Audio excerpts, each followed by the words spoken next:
Today's guest is Mike Mallon, founder of Storyteller Promotions, Marine Corps veteran, and champion of turning branded moments into lasting loyalty. From apparel to awards, Mike's team crafts experiences that speak louder than ads. Let's dive into the art of brand storytelling. This program is part of the Scene Projects Podcast Network. The Scene Project features interviews with independent musicians, comedians, and artists from across the Midwest. Become part of our community and support local art wherever you are.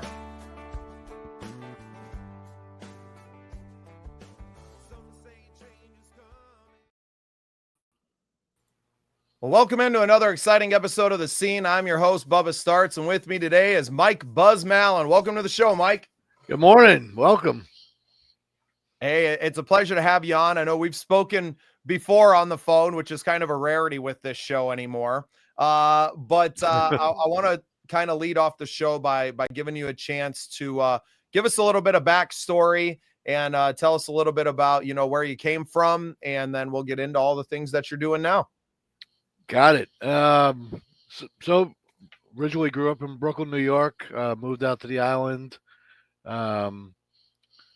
joined the Marines when I was coming out of high school,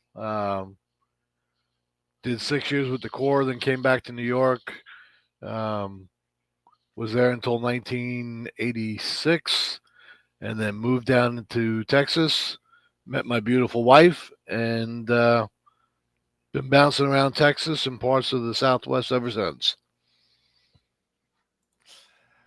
So safe to say you prefer Texas to the New York City life? Yeah, New York City is a great place to grow up and be from, but that was not where I want to continue to live.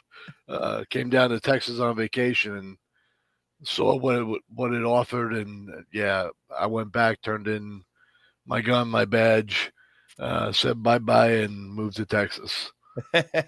Haven't looked back yet. So No, awesome. no. I've had the pleasure of traveling to the great state of Texas a couple of times this year. It'd probably been about, I guess I'd went through Texas on my way to Mexico and my way back. But that was all the way back in 2016. So it'd been about a decade, and went down to Austin back in May, and then went back to the Dallas Grapevine area. Had a podcast conference at the Gaylord Texan there in Grapevine. Gorgeous, man. That was awesome. We had a great opportunity with a conference called Podcast Movement that gave us one of their scholarship tickets. So somebody's going to give you a free ticket to a show, regardless of whether it's 15 hours of driving away and you really ain't got the gas money to do it. You show up. You don't be disrespectful, and you find a way. And you are someone, obviously with your military background, that you've always found a way.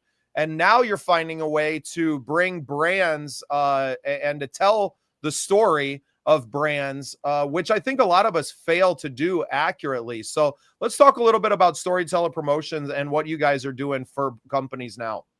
Got it. So we started in 2011 with the concept that there is a story behind every logo, every brand. And there are ways with promotional products, branded apparel, colors, textures, to reinforce that story to your audience on a consistent basis. Too often, I think people, without any guidance at all, just will go out there and find a tchotchke or swag. I hate that term, swag, but it is what it is. And there's no reinforcement to who you are as a brand. There's no time spent on that. So I'll use ours as an example. One of the things that got us started, the inspiration behind our company, was my wife and I went to go see the movie Up. We had been working in corporate America our entire careers, giving the best of ourselves to somebody else 14, 16 hours a day, and we really wanted to do something for us. And when we went and saw the movie, as in all Disney movies, in the first 10 minutes, somebody's got to die. We looked at each other like two high school kids, and we said, "That's it. We're not doing this anymore."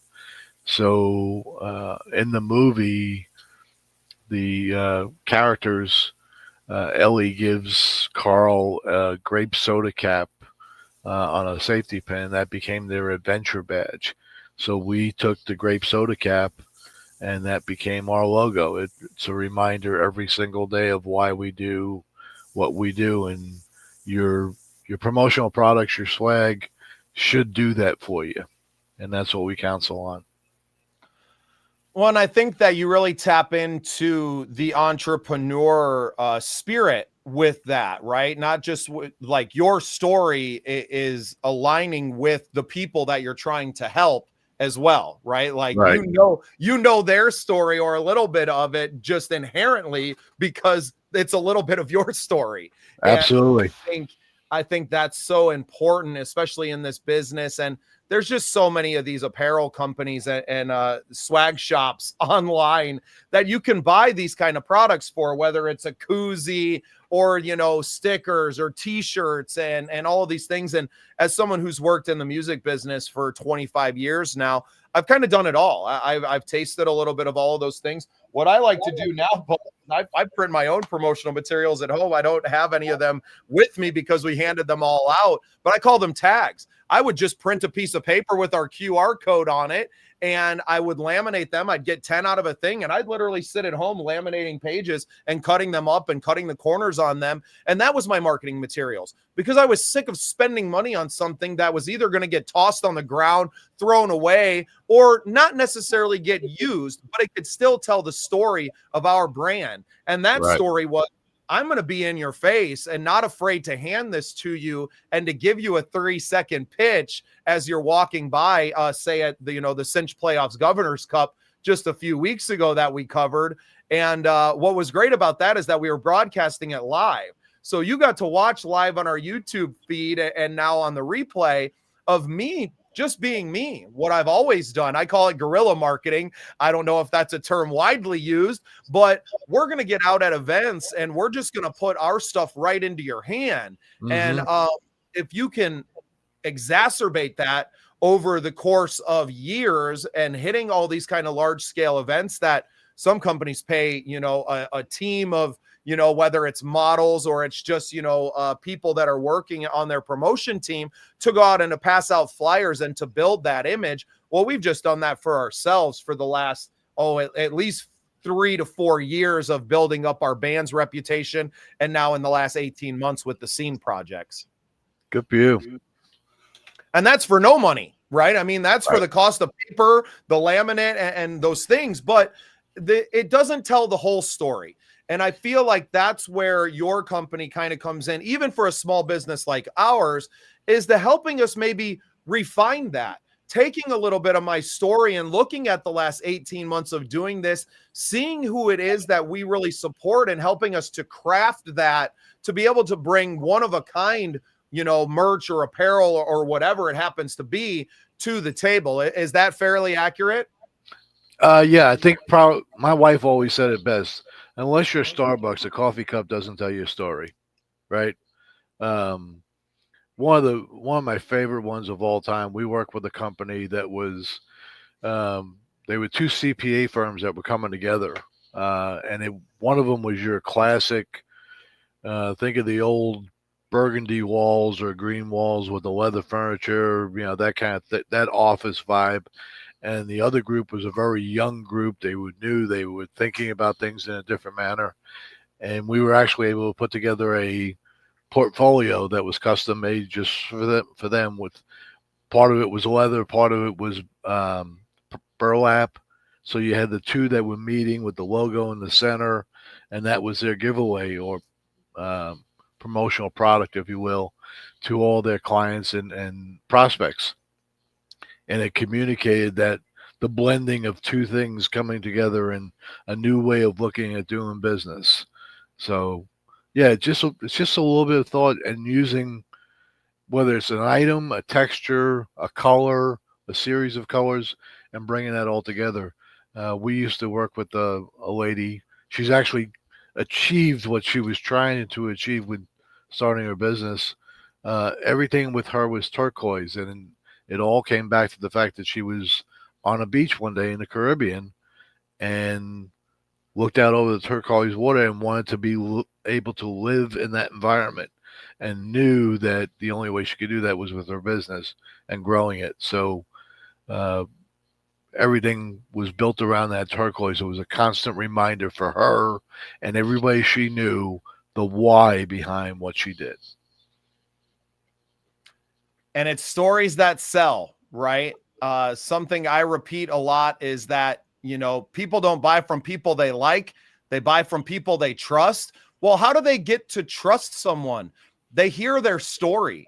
And how do you wrap that story up into a piece of something, whatever it is, right? A piece of apparel or whatever it is, a branding. How do you capture that? And I think for a lot of us, meaning artists or business owners, myself included in this, it's sometimes hard for us to know what our story is because we are the main character of it. That you need someone from the outside to go, this is what your story is. And not everyone has as clear of a vision as the client that you just spoke about it. We know here at the Scene Projects, especially, that we're about community, right? And we're a community of creatives. But how do you tell that story? And that becomes often a roadblock for me, to the point where sometimes I just completely, put it out of my mind and set it aside, and I get too focused up in the work and not in promoting our actual business, which at the end of the day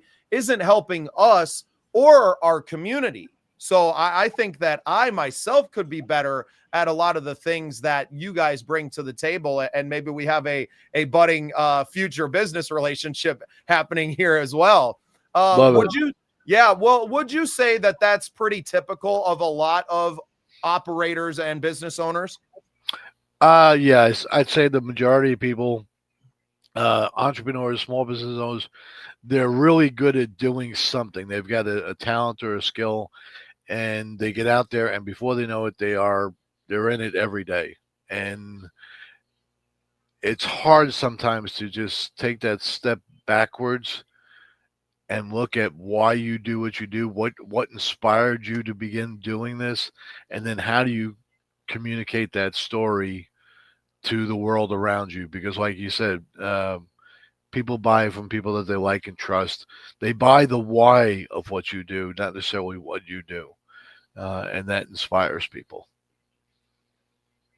And I think that's hard, for a lot of people, even if you have a great product, even if that's a unique product, not everyone is going to buy that just because it's unique and you think it's the most amazing thing in the world, even if it is the most amazing thing in the world. You have to tell a story with that. And if you're someone like we are, right, where we have a whole house of brands, we have 4 networks, 10 shows, 5 different hosts, you're trying to tell a lot of stories. And sometimes, I mean, that in itself would be a full-time job for any one of us to do. Meanwhile, I'm also trying to run all of it, right? So I lose a lot in that. And we're not even necessarily a large company. Most of us are independent operators inside of that. So I can only imagine someone that's, an accounting firm you mentioned. Well, those accountants opened a firm because they're really good at accounting, not because they were really good at making a brand and marketing that brand to bring in clients. That's not what they were, not the world they were coming from. So what other maybe, examples could you give, or, maybe just some advice that you could give our listeners who are mostly independent business owners, whether they realize it or not, as, artists or podcasters or whatever they may be doing in their lives. What's one piece of advice that you could give some of these with maybe an example attached to it? Well, it's going to sound very self-serving when I say this, but you do you, right? There's a reason why you do what you do, and there's a reason why I do what I do. There's a reason why there's brain surgeons and attorneys and all these other things. You have a skill or a talent in a specific area that can serve the world and help your community. Focus on that. Let somebody else focus on the marketing or human resources or whatever else that skill is that you don't have. Go to somebody else that does that for a living. you're going to be significantly more complete when you've got somebody handling that for you. And it doesn't cost any more than it would normally cost to buy the stuff. I think what's unusual about our industry is, and I hear this all the time, and that's my complaint, is somebody who's looking for something unique as a promotional item calls the distributor, and that distributor sends you a catalog and says, here, look at this. My job, my responsibility is not to give you a catalog for you to find something. My responsibility is to take the time to figure out, who are you, who are you trying to communicate to, where are they when they're going to think about you, and then what can I put in their hands that they're gonna wear, use, and keep that has your brand on it. Anything short of that, and I'm doing you a disservice. So that's my answer to it, is find somebody who is going to guide you through the process, not just hand you a catalog. And I think that's great advice beyond the marketing and the promotional side, and really in everything, right? If you're awful at keeping your books, maybe looking into a business manager or someone that's a professional in that world. I feel like I'm speaking to myself a little bit here, that can do those things and that can manage the things that so that you can be effective. And exactly. I think that's something that, a lot of business owners lose sight of, that we think that we have to do it all. And sometimes you're not your most effective when you're trying to wear hats that just don't fit. Absolutely. I do it myself. I mean, we've all made the same mistakes. Is that, I know how to do that. I can handle it. And yeah, maybe you can handle it. Maybe you can do it yourself. There's plenty of clients that we've had that will go directly to our website and pick something out. They enjoy that process. And I'm not saying don't do that. I'm just saying, if you're in a position where you just don't know what to do and you want to do something different, maybe that's when you need to take a step back and go, let me give this to somebody who handles this full time, somebody who really enjoys that side of the business. I happen to enjoy getting creative and finding things for people that are unique, things that make them just go, wow, where was that? Or I've never seen anything like that before. That gives me joy. So if it doesn't, if you're not that person that all that doesn't give you joy, then don't do it. Do what you do well. I think there's a lot of great advice in here, and a lot of things for our artists and creatives that are fans of the show to think about, that maybe don't think of themselves necessarily as businesses of their own, but you truly are. If you're out here trying to make it as an artist and as a musician or a podcaster or any kind of creator or any other, entrepreneur out there, there's a lot of value that you can gain from this short conversation we've had today. Mike, give you a chance. Go ahead and plug your guys' website and anywhere else that people can find you. Yeah, we're StorytellerPromotions.com. Find us on Facebook, LinkedIn, Instagram, pretty much any place. Yeah, we're 713-705-4400 is direct line right to us.